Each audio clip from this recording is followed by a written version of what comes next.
दोस्तों, सच कहें तो भगवान श्री कृष्ण का पूरा ही जीवन एक पाठ है। उनके जीवन से हमें पग पग पे सीख मिलती है, जिन बातों को अपनाकर हम अपने जीवन को आसान बना सकते हैं और सफलता के चरम पर पहुंचा सकते हैं। ऐसे कौन से 20 सूत्र हैं जिन्हें अपनाकर हम अपने जीवन को सफलताओं से भर सकते हैं। पहला, कान्हा की मुस्कान और मीठे बोल हमें सिखाते हैं जीवन की सारी समस्याओं का निदान मीठी वाणी और मुस्कान से किया जा सकता है।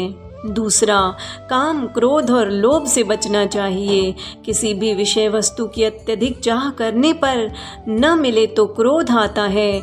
क्रोध इंसान की बुद्धि को भ्रष्ट कर देता है और दूसरे से ज़्यादा खुद का नुकसान करता है। उस समय कोई भी उचित निर्णय नहीं कर सकता है मनुष्य।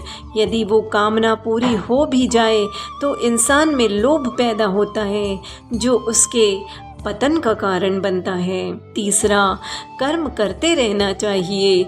जीवन में कर्म अवश्य करना चाहिए, चाहे परिस्थितियाँ कितनी भी विपरीत क्यों न हो, उनके अनुसार कर्म करते रहना चाहिए। विपरीत परिस्थिति में भी मनुष्य को अपने ईश्वर पर भरोसा नहीं छोड़ना चाहिए। चौथा, धैर्य कभी भी नहीं छोड़ना चाहिए, जो हमें उचित निर्णय लेने पर मदद करता है। अपने सामर्थ्य के अनुसार प्रयास अवश्य करते रहना चाहिए। पांचवा, इंसान का आत्मसम्मान रिश्तों से भी बड़ा होता है। रिश्तों का नाम देकर गलतियों पर पर्दा नहीं डालना चाहिए। कंस तो श्री कृष्ण के मामा थे। उन्होंने कंस के अत्याचार, अहंकार, गलतियों और मासूमों पर किए गए दुर्व्यवहार की सजा कंस को अवश्य दी। हम इससे सीखते हैं कि न्याय सभी के साथ एक सा होना चाहिए, जिसमें कभी कोई रिश्ता आड़े नहीं आना चाहिए। छठवां, मित्रता सबसे बड़ा रिश्ता है, जिसे पूरे मन से निभाना चाहिए। दोस्ती में छल कभी नहीं आना चाहिए। मित्र, सखा, चाहे वो गरीब हो, पुरुष हो या स्त्री हो, उनका हमेशा सम्मान करना चाहिए और समय पर मदद भी करना चाहिए।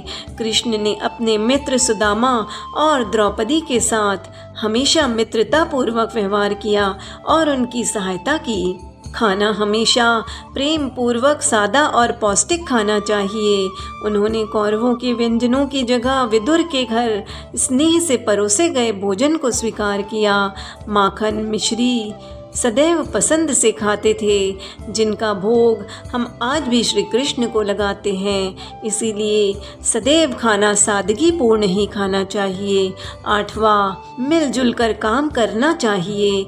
कान्हा तो छोटे थे, किंतु वे अपने मित्र सखाओं की मदद से ऊंचे स्थान पर लटकी माखन की मटकी तक आसानी से पहुंच जाते थे। इससे हमें यह सीख मिलती है कि मिलजुल कर काम करना चाहिए। नौवां, सच्चाई का साथ कभी नहीं छोड़ना चाहिए, जिसका उदाहरण महाभारत का युद्ध है। 10वां, अपने कर्तव्यों से कभी पीछे नहीं हटना चाहिए। अपने कर्तव्यों का पालन करने के लिए वह अपने घर गोकुल से मथुरा आए थे। 11वां, विपत्ति के समय आपसी मनमुटाव त्याग कर अपनों का साथ देना चाहिए। कृष्ण ने विपत्ति के समय गोवर्धन पर्वत उठाकर पूरे गांव की रक्षा की थी। 12वां, कोई कितना भी सगा क्यों न हो, उसकी गलतियों को एक हद तक ही माफ़ करना चाहिए।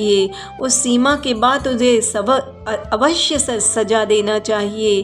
कृष्ण ने अपनी बुआ के लड़के शिशुपाल को एक सीमा तक माफ़ किया, उसके बाद उसका वध करना पड़ा भगवान कृष्ण को।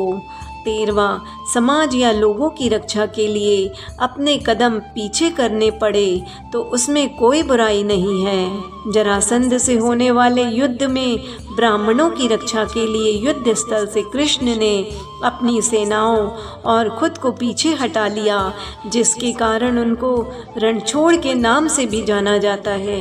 14वां संगीत जीवन का अहम हिस्सा है।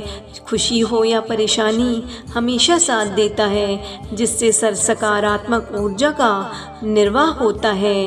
कान्हा की बांसुरी भी हमें यही सिखाती है। 15वां सच की खातिर यदि छल भी करना पड़े तो करना चाहिए। उदाहरण, युद्ध स्थल पर द्रोणाचार्य के लिए अश्वत्थामा नाम का प्रयोग किया था, जो एक हाथी और द्रोण पुत्र का नाम था। 16वां गलत का साथ देने वाला भी गलत होता है। द्रौपदी चीरहरण के समय राजा पूरी सभा के साथ घर के बुजुर्ग भी चुप थे, इसीलिए वह सब पाप के भागीदार बने।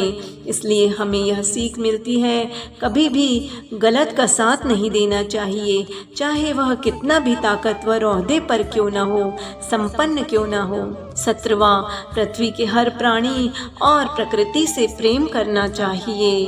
18वां उनकी कालिया दाह की कथा हमें विपरीत परिस्थितियों में भी सूझबूझ और संयम से काम लेना सिखाती है।